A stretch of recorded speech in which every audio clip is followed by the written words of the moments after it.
देखिए, कल हम चर्चा कर रहे थे शीत युद्ध के चतुर्थ चरण की, जिसमें क्रुश्चेव की अमेरिका यात्रा, U2 विमान कांड, पेरिस का शिखर सम्मेलन। देखिए, फ्रांस की राजधानी पेरिस में 16 मई 1960 को एक शिखर सम्मेलन होने जा रहा था, जिसकी मुख्य इसी मुद्दे पर वो सम्मेलन होने जा रहा था कि जो अंतर्राष्ट्रीय राजनीति में जो सोवियत संघ और संयुक्त राज्य अमेरिका के बीच में एक तनावपूर्ण स्थिति चली, उसको कम से कम समाप्त किया जाए। और इसी के तहत सोवियत नेता क्रुश्चेव ने अमेरिका की यात्रा की और दोनों के बीच एक सौहार्दपूर्ण संबंध बनने की कोशिश हुई। 15 से 28 सितंबर 1960 की यात्रा भी हुई थी, परंतु इसी के बीच एक ऐसी घटना हो जाती है, U2 विमान के अमेरिका का एक जासूसी विमान, U2 विमान जिसका कहा जाता है, वो सोवियत संघ की सीमाओं में जासूसी करता हुआ पकड़ा गया। तो जब इस चीज़ को पकड़ा गया और ये सिद्ध हो गया कि ये अमेरिका का जासूसी विमान है, तो संयुक्त राज्य अमेरिका सोवियत संघ ने इसका विरोध किया। और जो पेरिस में होने वाला जो शिखर सम्मेलन थे, उसमें अमेरिका राष्ट्रपति जो आइजनहावर और कैनेडी और इनके बीच में, सोवियत नेता क्रुश्चेव के बीच में कोई आपसी बातचीत नहीं हुई। इसके बाद में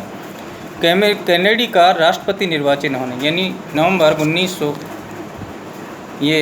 1960 में 8 नवंबर 1960 अमेरिका के राष्ट्रपति जॉन कैनेडी बने, जो युवा राष्ट्रपति थे। और संभावना ये व्यक्त की गई कि वह अब दोनों देशों के बीच संबंधों में कुछ सुधार आएगा, और इसके तहत एक चर्चा भी शुरू हुई। इसके बाद क्रुश्चेव द्वारा पूर्वी जर्मनी जो विभाजन के तहत सोवियत संघ के अधीन कर दिया गया था, उस जर्मनी के साथ क्रुश्चेव ने एक पृथक संधि करने की धमकी दी, जिससे अमेरिका ने इसका विरोध किया, क्योंकि संधि की शर्तों के तहत अलग से इन देशों के साथ कभी कोई संबंध नहीं रहेगा। ये अधिकार में रहेंगे, ये सही है, परंतु इनके साथ किसी प्रकार का कोई सामंजस्य नहीं रहेगा। और इसी के तहत जब सोवियत संघ ने इस प्रकार की पूर्वी जर्मनी के साथ, क्योंकि बर्लिन की नाकेबंदी तो पहले करके थे, पहले से तनावपूर्ण संबंध थे, और जब एक अलग से संधि करने की, उसका संयुक्त राज्य अमेरिका ने इसका विरोध किया। इसके बाद में क्यूबा की एक बहुत महत्वपूर्ण घटना होती है। 22 अक्टूबर 1960 क्यूबा,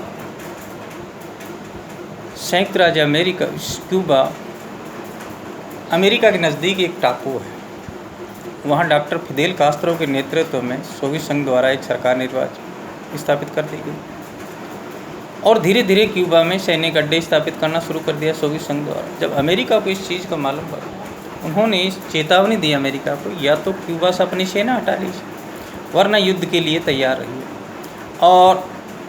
ये एक तीसरा विश्व युद्ध होने की संभावना सी बन गई थी, परंतु अमेरिका सोवियत नेता क्रुश्चेव ने एक दूरदर्शिता का परिचय देते हुए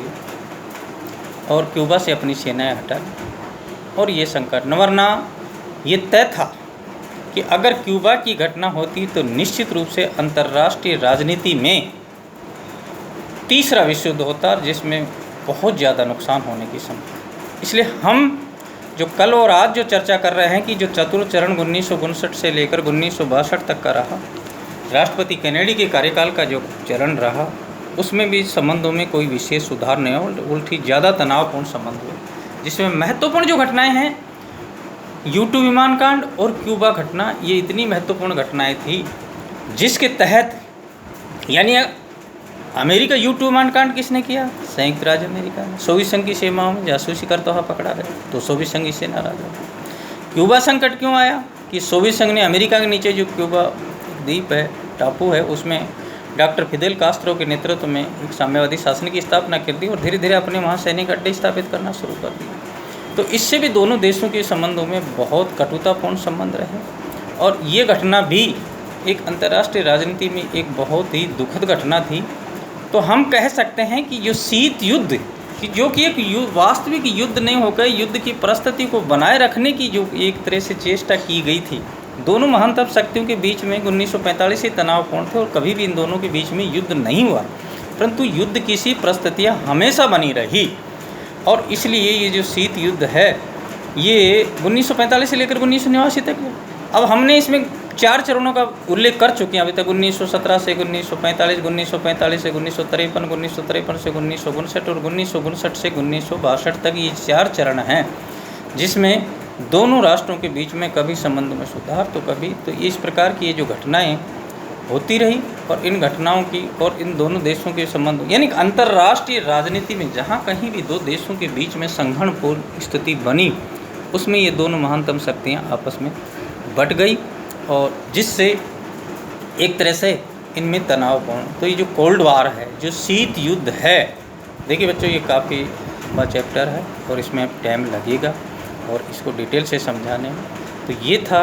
कोल्ड वार का चतुर्थ चरण, और इस प्रकार शीत युद्ध की ये जो चाहे बोल्शेविक क्रांति हो, चाहे यूटुका, चाहे नाटो संधि, क्योंकि देखिए संयुक्त राज्य अमेरिका ने भी 2 सैनिक संधियों का निर्माण किया, एक नाटो संधि जून 1948 में और एक शीटो की संधि का निर्माण किया गया 8 सितंबर 1954, और तभी से सोवियत संघ ने भी 14 मई 1955 को वार्सा पैक्ट का निर्माण किया गया, जिसका उद्देश्य था कि विश्व में जहाँ कहीं भी पूंजीवादी शासन व्यवस्था का खात्मा करना और साम्यवाद का प्रचार कर। उसने अमेरिका का उद्देश्य ये था कि विश्व में पूंजीवाद का प्रचार किया जाए और साम्यवाद का खात्मा किया जाए।